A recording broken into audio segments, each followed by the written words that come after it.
Sarah, welcome. Thanks so much for being here. Thank you so much for having me. I'm really excited. I am excited too and excited to learn from you today. And I think to start broad, for anybody who isn't already familiar with you, can you just give us a little bit of your background and how you got into this work that you're doing? Sure. Yeah, so I run a company called Mighty+Bright, and basically the whole point of it is to create resources to help kids through really tough things. And for kids, that can be something big like divorce or a parent with a serious illness, but it can also be just like day-to-day stuff. Like when my daughter was really little, she struggled with things like stopping what she was doing so that we could go do something else. Like transitions, not easy for kids. So yeah, that's kind of what my day-to-day is creating resources like that, like books and visual schedules. But I got into it because I went through a divorce when my daughter was 2, and she really was not coping super well, and I was trying to find ways to support her through that. And then when she was 6 years old, I was diagnosed with cancer. So I've really been through it in the last decade, and, but it's not just me. When you have kids, it's everybody is dealing with this. And, when somebody tells you you might die, and you're a mom, my main concern was my daughter. And so, when once you are a mom, it becomes a whole different world in which you really want to make sure that your kids are okay in addition to you. Yeah, I think even for moms, the struggle of sometimes making sure they're okay at the expense of you, which is probably also something you talk about of finding Mm-hmm. that balance so that everyone is okay. And I think I love that you kind of introed with some heavy topics because as much as we would like to not have to face those things in life, of us will face those tough things. And then to navigate them as a mom is another level because our experience and our emotions also set a lot of the tone for how our kids are going to handle those things. Mm-hmm. And it seems like this touches on a deeper vein too, which is that often it seems like there's a tendency of parents, I know I've been guilty of this in the past, to want to shield our kids from the tough things or not talk about it with them. And what I learned somewhat firsthand with my own kids in the last couple of years, going through a divorce and having lots of transitions in our lifestyle, is that often it seemed like the not knowing was more difficult on them than having the hard conversations, and that they seemed to feel more safe and secure when we could have the hard conversations and talk openly about things than when they didn't know what was going on. And I know you have even more context to be able to provide here than I do. But maybe let's touch on why it's important to begin with this background to be able to have those tough conversations and to talk about those things with our kids. Yeah, absolutely. I think, when I was 34 when I was diagnosed with cancer. And so I got involved with a lot of other people that were young and had young kids and were going through cancer. And, having a lot of these conversations with them about why it's so important to talk to your kids and use the word cancer and use the word divorce and use the word death. Like, we have to be honest with our kids, because if we don't talk to them about this stuff, they will make up stories about what's going on because they always know something's going on. Their brains are working nonstop. Their little ears hear things we had no idea they were hearing, and they can just sense a change in like your energy in the household. So if something is not right, they know it. And if we don't explain to them what it is, they think we don't want to talk about it, we shouldn't talk about it. And so they're not going to ask you questions. And instead, they're going to try and make sense of what's going on themselves, which oftentimes, because of the way that kids develop and the whole world kind of revolves around them, they think, my mom and dad aren't talking to me about this because I did something wrong. Something's really bad. I wonder what I did. I'm a bad kid. And they make up a story that in which they are the main character and they're the bad guy, and we really don't want that to happen. So that's the reason why we have to talk about it as hard as it is.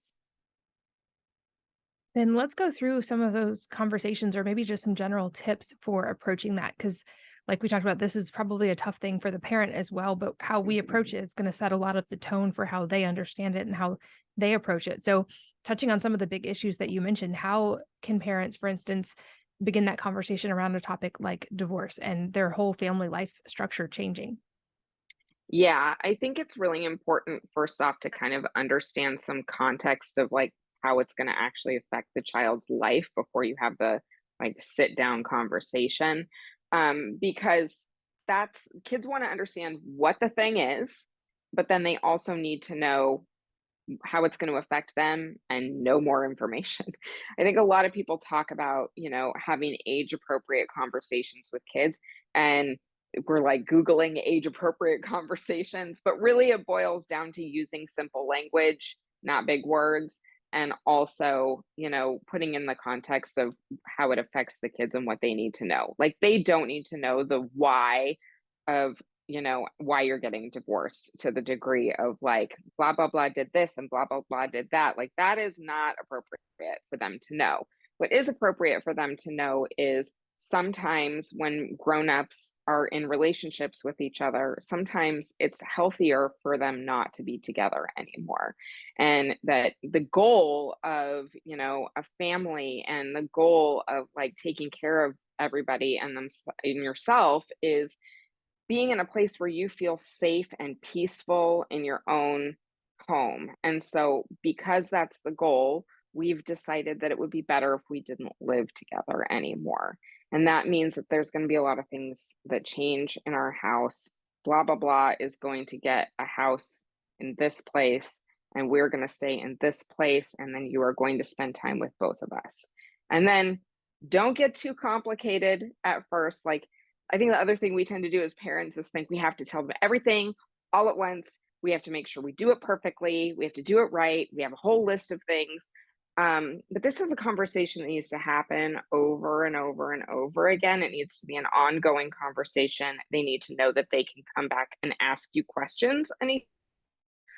So just that foundation, and then asking them if they have any questions, telling them that you're allowed to be mad at you. They are allowed to be sad.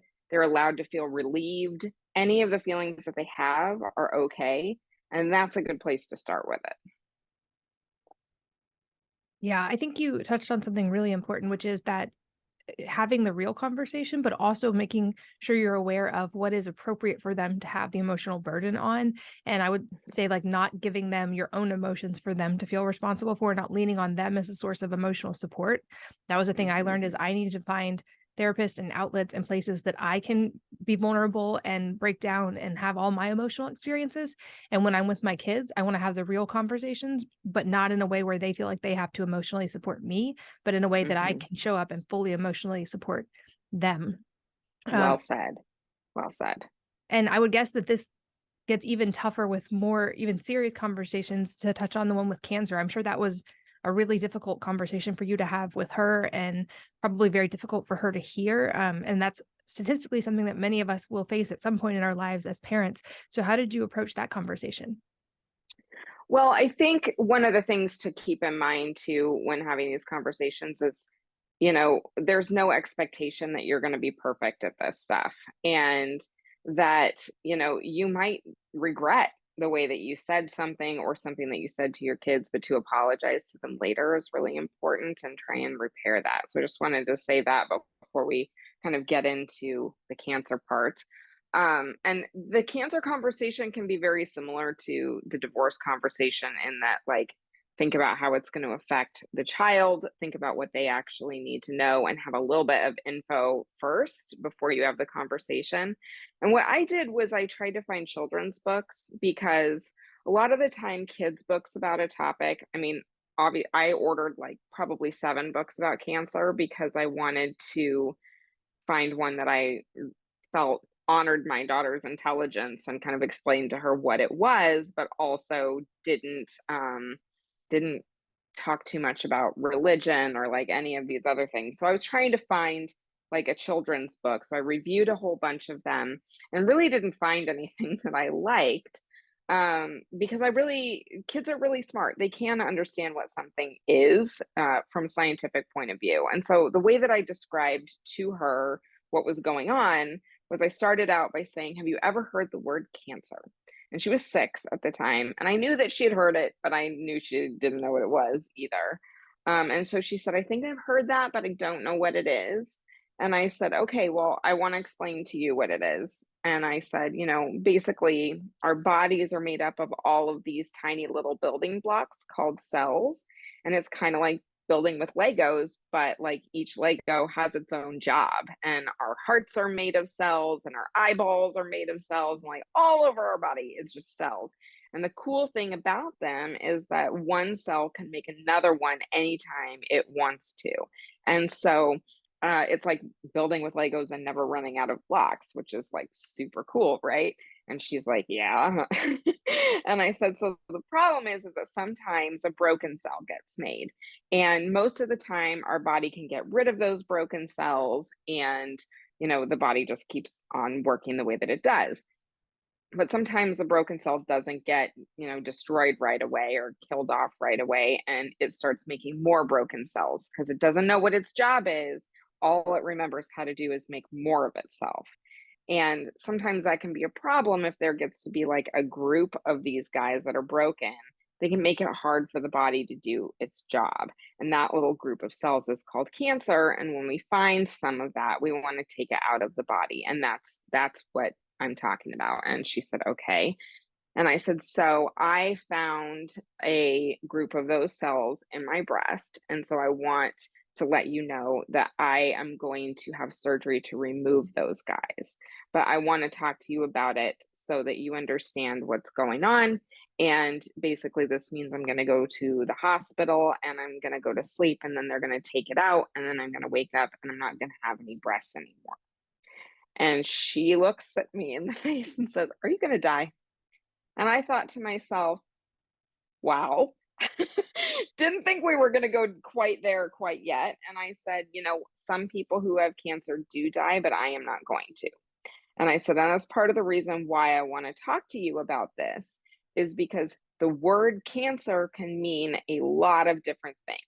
It can be something small, like what I have, or it can be something bigger where, all those cells kind of like packed up their stuff and decided to move to other parts of the body. And then in order to get rid of them, you can't just take out the clump because there's lots of them. So you have to have a medicine that will, do other things to your body, like make your hair fall out.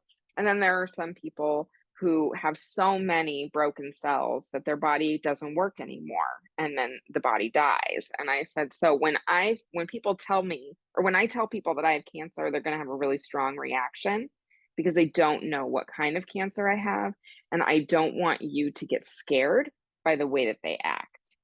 And that was I was really glad that I said that in the beginning, because there were a lot of people who had a lot of reactions.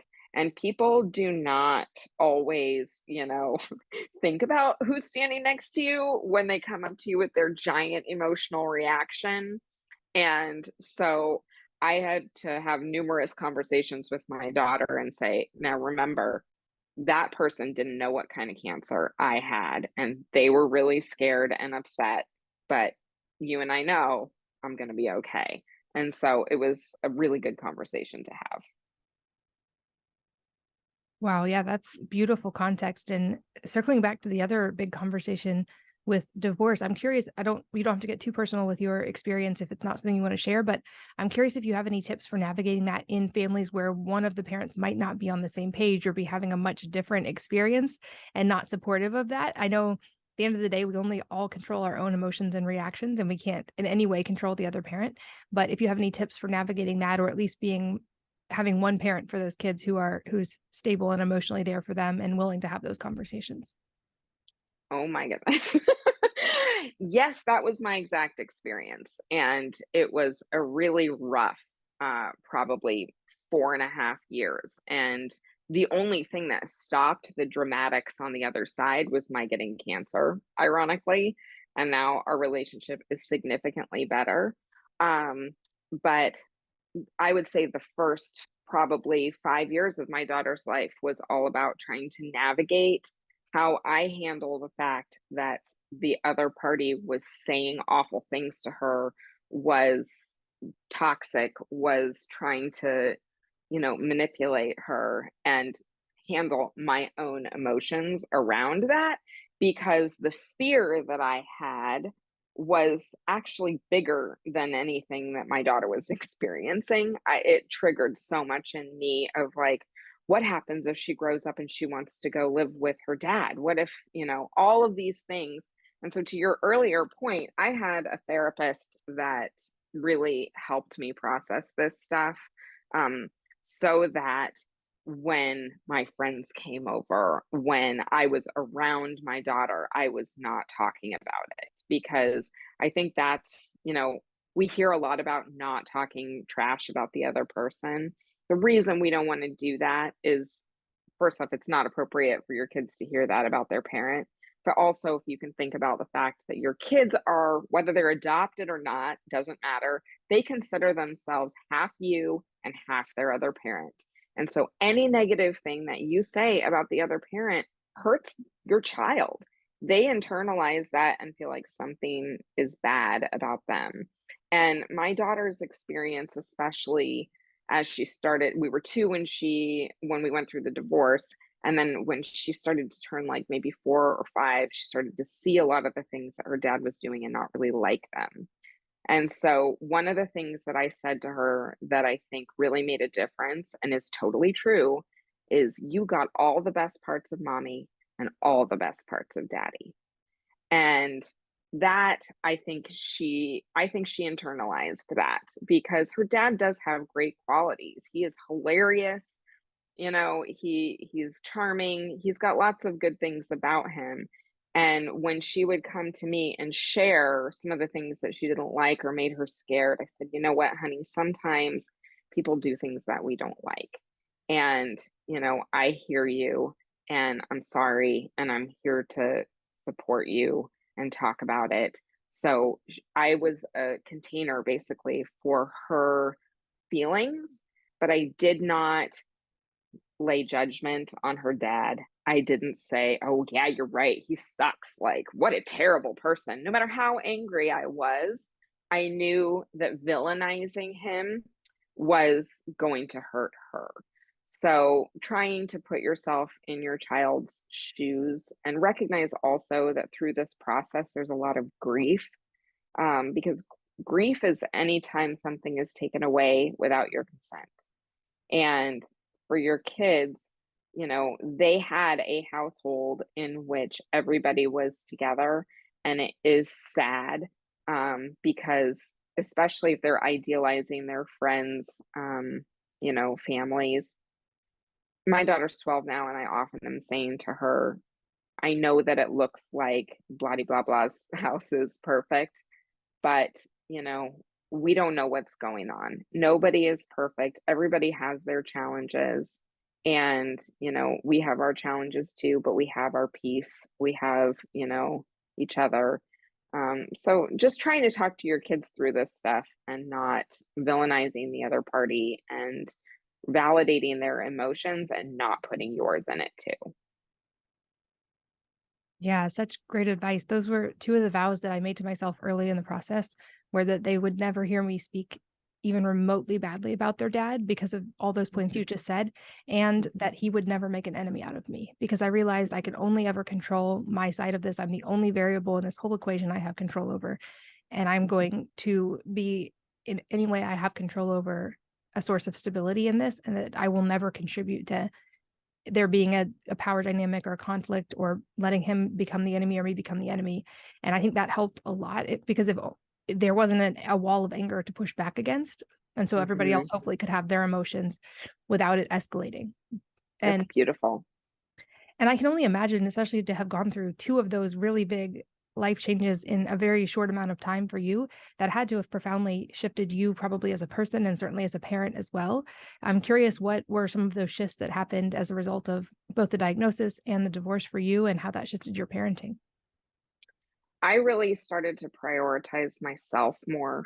Um, I tried to during the divorce, in that I would, I got therapy and I really tried to learn how to regulate my own emotions because there were so many of them. I gave up caring about some of the things that I had cared about when I was married that were kind of like not that important. Like, I felt really compelled to have a cute house, like well-decorated house, and to do it all myself, and I felt guilty about hiring somebody to help me with the house. I felt like I should do this and I should do that. So, I did not have a lot of money, but I negotiated with someone to clean my house every month. Because I tried to recognize that it wasn't good for my stress level to do all of the things by myself. So I changed that pretty quickly. But the thing that really changed everything was the cancer diagnosis, because as a single mom, I was doing everything myself, that I hadn't paid somebody to do, and I couldn't afford to pay somebody to do everything. So I would have people offering to do things for me, and I would feel guilty about it. So I would say no. And I thought to myself, I chose this life. Nobody else chose for me to be a single mom. Why would I felt like a burden, I don't want somebody else to feel like they have to, you know, pick up the pieces of the life that's like they had nothing to do with. But the second I was diagnosed with cancer, I realized that was not an option anymore, because I literally couldn't get off the couch. And if my daughter was going to get to school, I needed to accept the help of the people who offered it to me. And it was a really great lesson to me, because I started to see that when people were helping me, it made them feel good. And so I thought, huh, all this time I've been saying no, but the cycle of giving and receiving is a circle. And if we say no, we're stopping that cycle. And it is a beautiful cycle that builds community, it builds intimacy, and it creates a full life. And so I started saying yes to people who offered to do things, and it completely changed everything. And now I have a beautiful community full of people that I'm incredibly grateful for, and who I would help if something happened to them as well. And that's a community I had been depriving myself of for a very long time. So I would say that's the biggest change. And I might butcher this quote, but I once heard a quote that was helpful to me that was something along the lines of that this person admired people who can walk through the fire and come out carrying a bucket of water for those still in it. And I feel Mm. like that's what you've done with your story in the work that you do now. So I would love to hear how you turned those hard things that you went through now into these resources to help so many other people, which I know led to you writing children's books and creating all these other resources. But what was that process like? Yeah, the first thing that I created was a co-parenting calendar for kids, because when we went through the divorce, my daughter was having a lot of anxiety, and I attributed that to what our house was like. She was afraid of men, and I thought, okay, the divorce is going to help with this. Like, we're going to have a peaceful house. Well, she turned that anxiety into all kinds of things. She was afraid of shadows on the ground. She was afraid of other kids. Like, it was a disaster. And I went to a trauma-informed child therapist for a 2-year-old, and I was like, "I don't know what she's gonna do, but I need help. Like, I don't know what to do." My background was in psychology, but I studied adults, and I had no idea what I was doing.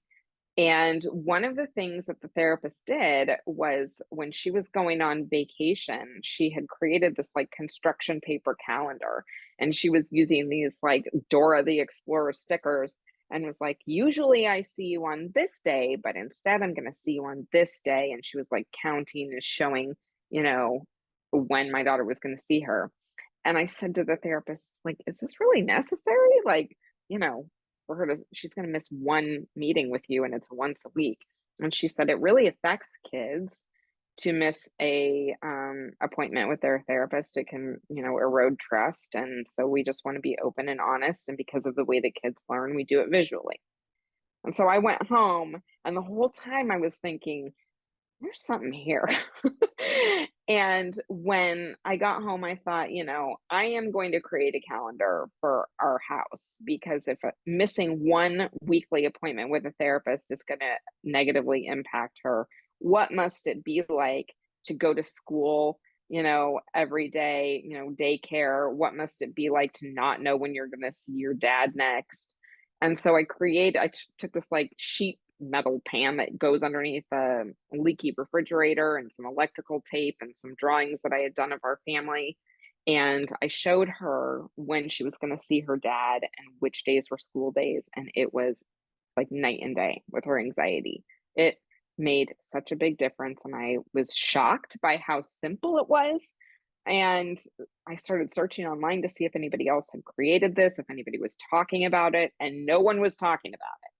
So I started researching how kids learn and, you know, I learned so much and basically created a co-parenting calendar, which I then, put up on a website and was selling for on the side of my day job for 6 years. And then when I was diagnosed with cancer, I was like I had mentioned earlier, looking for children's books and really didn't like any of the ones that I had found. They were using kind of scary analogies and the drawings looked, I mean, there was one of a surgeon that was holding a knife that was terrifying. And I just thought, like, there's got to be some way to explain the science of cancer in a children's book. And that was what I did during my treatment was I wrote a book that is now published. It's called What Happens When Someone I Love Has Cancer. And it explained the science of cancer and how it affects a child's day-to-day life. And it immediately became a bestseller in its category. And I realized, there's a whole world of issues that kids are faced with every day.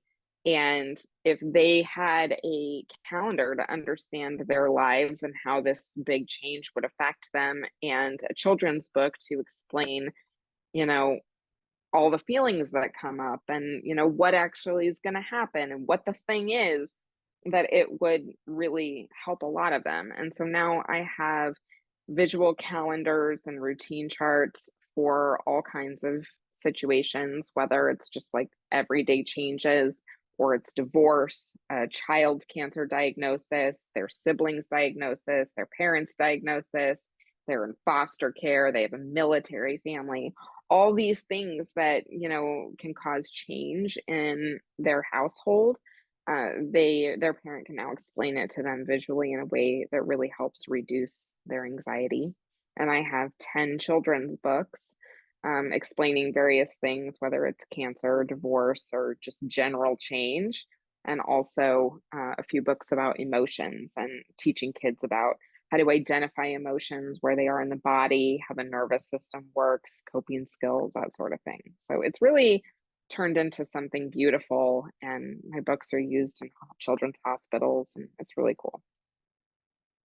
That really is a beautiful story, and I love that you are touching on some of these such important topics, and I think it speaks to something fundamentally shifting as well when it comes to parenting, and it seems like I'm very encouraged to see a wave of awareness around this and a lot of intentionality going into how we parent our kids that might be different from past generations. Not that we can't learn and gain so much wisdom from those as well, but I'm curious if you have any advice for parents who are choosing intentionally to do things differently than their parents did or their grandparents did, and it might be having some struggles with extended family on those kind of things.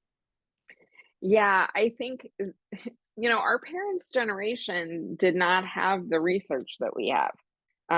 There is so much that has come out over the last 30 years about emotional intelligence and what the benefits are to kids in understanding their own emotional world and what the protective factors are for kids, what the scary things are for kids to witness as kids, but also like what can help them cope better. So we have a lot of research and there's no shortage of parenting information out there. I'm sure I am not the only one that had a stack like 9 miles high of all of these fantastic children's books and no time to read them. So I think it's both a blessing and a curse in that we now know all of the benefits of teaching our kids these things and guiding them in these specific ways. but we now are also totally overwhelmed by the amount of information out there. And, during the pandemic, they came out with all of this research, and they declared a national crisis for kids' mental health. And they were talking about how, ER visits for elementary age kids were through the roof and that they had already been rising. And it was so overwhelming. And I went to my daughter's elementary school principal right when they were starting to send the kids back to school. And I said, this is really alarming, and the government has given all of the schools, some funding to be able to help kids with their mental health. What is your plan to help them? And he had no plan. Like, he literally ran away from me. And I thought, this is not good. And so I started doing some research about how you can help protect your kids and what programs were out there to teach parents how to do this. And there really wasn't anything, but there was a whole lot of research, but no way to like bring it home. And so at that point, I was thinking, I wonder, I just finished my last book, which was called Nothing Stays the Same, but That's Okay. And the purpose of that book was talking about change. So it was really helpful during COVID, but I recognized that there were so many more things parents could be doing, and it was too hard. So I created an advisory board for Mighty+Bright, and I found an early childhood specialist to partner with me to create an entire line of resources that would help parents teach positive mental health skills to their kids while also learning them at the same time, because again, we were not raised this way. So, it starts with the everyday structure and showing your kids what to expect, but then it goes through all these other things like actually teaching kids problem solving, because how many of us ever actually learned how to solve a problem?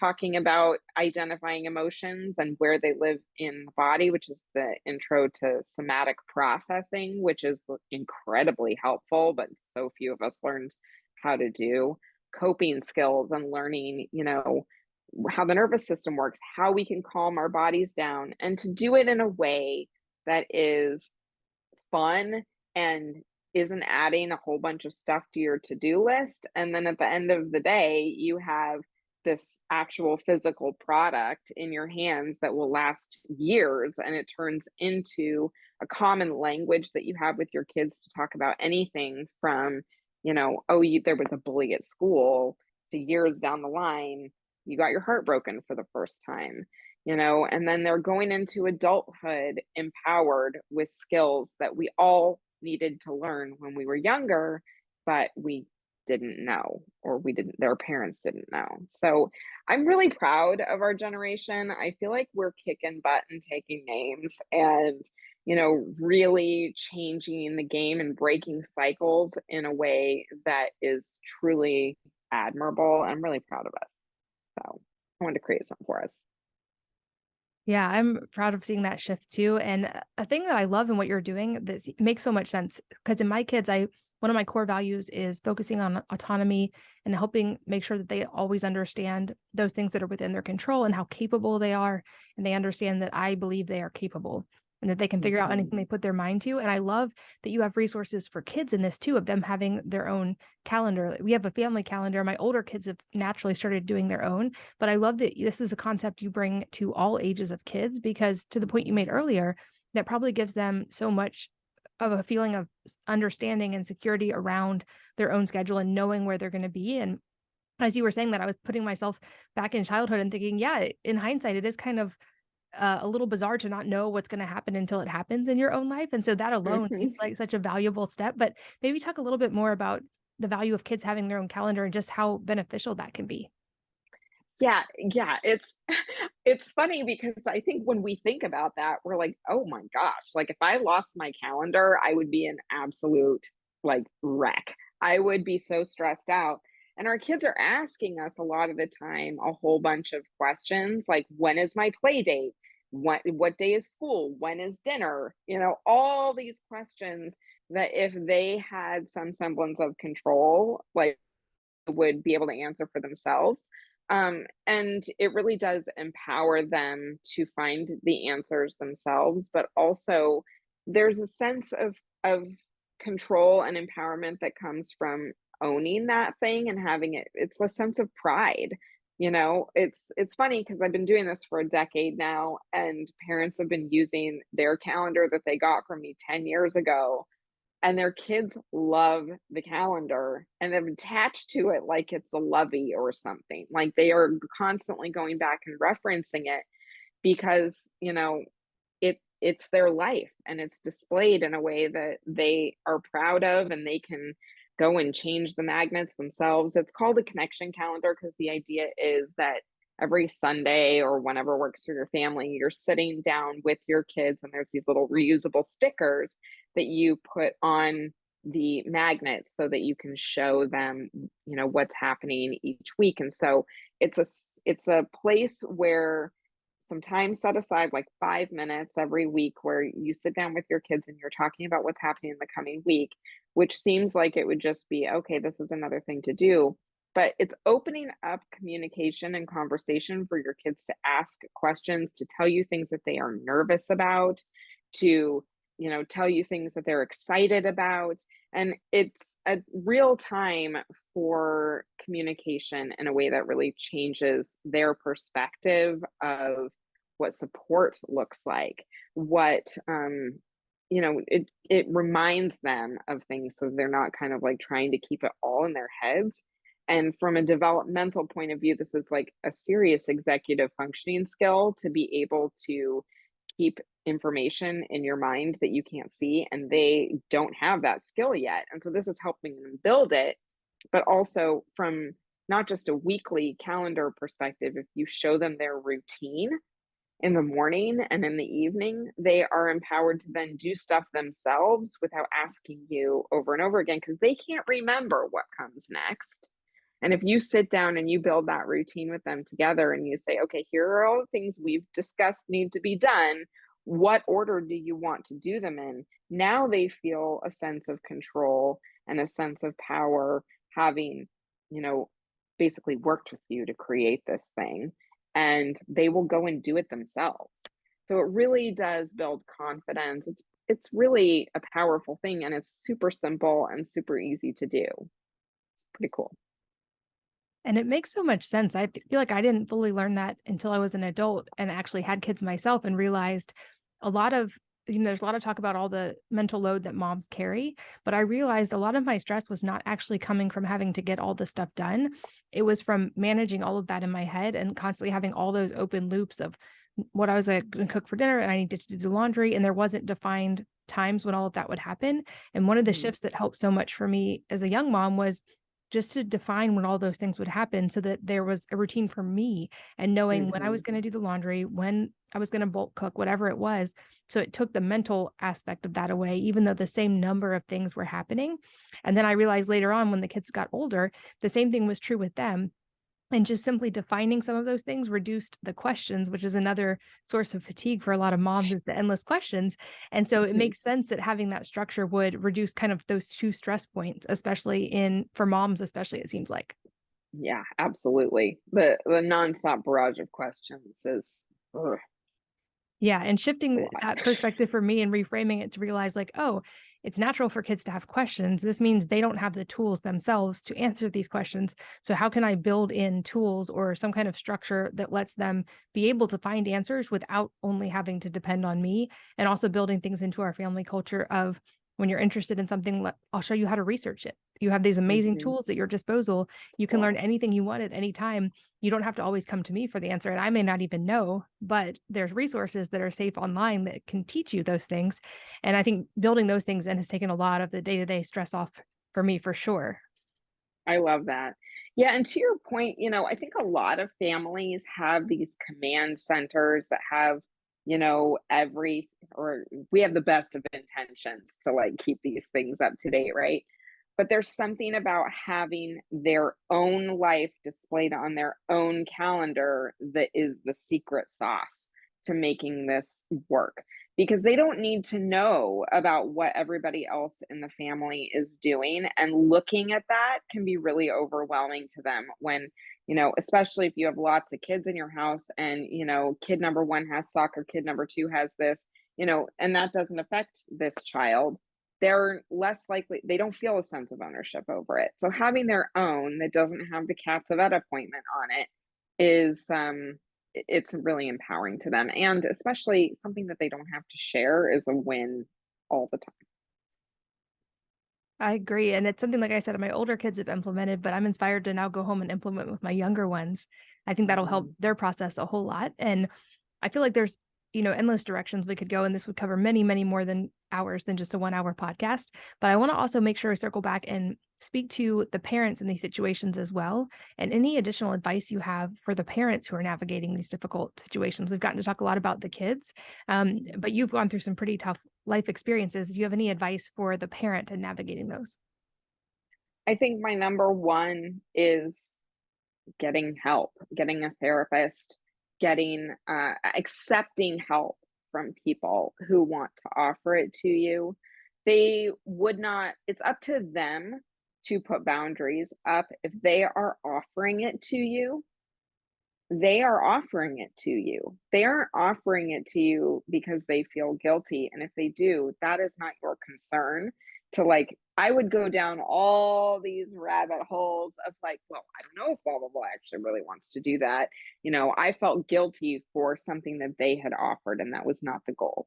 So, really try to take care of yourself by allowing your community to support you, I think is one of the hardest things to do and the most important. Yeah, and just learning how to accept help in general, whether it be through therapy or whatever the process is. I realized I still had some lingering elements of that recently in kind of a laughable way when I was using OpenAI and ChatGPT to just organize some of my own work I had already written into different formats. And I felt bad asking it to revise things. And I was like, wait, this is a computer generated AI and my people pleasing is kicking in. I love that. I love that. Yeah, the self-awareness is key there. You're like, "Oh boy." Yes. And I think the other element of that too is like, as parents, when being vulnerable and being without relying on them for emotional support, but being real in those moments where things do get tough or we don't handle things exactly perfectly, I think there's actually potentially even more connection possible when we can admit, like, oh, I wish I had handled this differently. I'm sorry I got impatient. I'm sorry, whatever it was. And we have a conversation around it because that also frees them up to have their own emotional experience and to feel okay in that if they see us do it. So many lessons from our kids, Absolutely. endless Yes, teachers. absolutely, absolutely. That vulnerability, research shows that you can feel good about it, and, that repair is better for your kids than being perfect in the first place. So, Yes, absolutely, 100%. And I will, of course, link to, I know you have so many resources. I will link to your books and your website and where people can find you in the show notes for you guys listening. That's wellnessmama.fm. But a few questions I love to ask at the end of interviews. The first being, if other than your own, if there's a book or number of books that have really profoundly influenced you, and if so, what they are and why. wow, what a question. I really love reading fiction, to be honest. Because being able to, go into someone else's world is a wonderful escape. So I am a voracious reader, and I'm not sure if there is a single book that I could choose because I read probably 50 or 60 books a year. So unfortunately, I don't have a specific recommendation.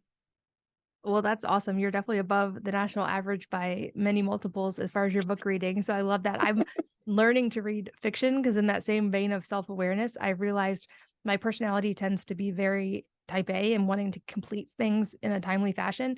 So I pretty much don't ever watch TV series because I feel like I have to finish them or it's an open loop. Same thing with books. So I learned to speed read when I was very young because I can't leave a book unread.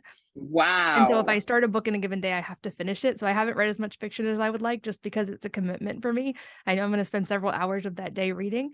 But I love that. I think it's a good reminder that not all books have to be in a self-development or nonfiction learning something capacity, and that sometimes getting to enter that different world is a really important mental break. And I think also speaks to this emerging idea that I think is important as well, that self-care doesn't have to be bubble baths. Sometimes self-care is asking for help or going to therapy or reading fiction or watching a series on Netflix if that's what gives you a mental break. And so I love that our Mhm. generation is also redefining that a little bit.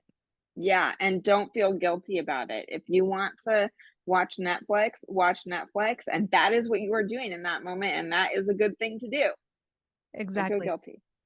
I love it. Well, on that, another question I love to ask at the end is if there's any parting advice for the listeners that could be related to any of the topics we've talked about or entirely unrelated life advice that's been valuable to you. I think I would just say, it doesn't need to be that hard. I think there's so much information out there, and it can make you feel like you're not doing enough. But, the true value is in simplicity, I have found, and I've become really self-aware, in how things are affecting my body, like, emotionally. So, I would just say my number one piece of advice is to try and develop that skill, because it is a skill that takes a long time to build, to recognize how things are affecting you emotionally, and if it feels bad, stop it. And I know some of your books touch on that for kids and helping them develop that skill earlier than many of us got to learn as adults and are still learning. So I love that Yeah. those resources are available. Like I said, those will be all linked in the show notes, or I know they're available where books are sold as well. But I'll make sure the links are all in one place. And Sarah, I'm so grateful for your time today. This has been a wonderful, vulnerable conversation that went in a lot of directions. And I'm so grateful for everything you've shared. Thank you so much for having me. It's really an honor. Thank you. And thanks as always to all of you for listening and sharing your most valuable resources, your time, your energy, and your attention with us today. We're both so grateful that you did. And I hope that you will join me again on the next episode of the Wellness Mama podcast.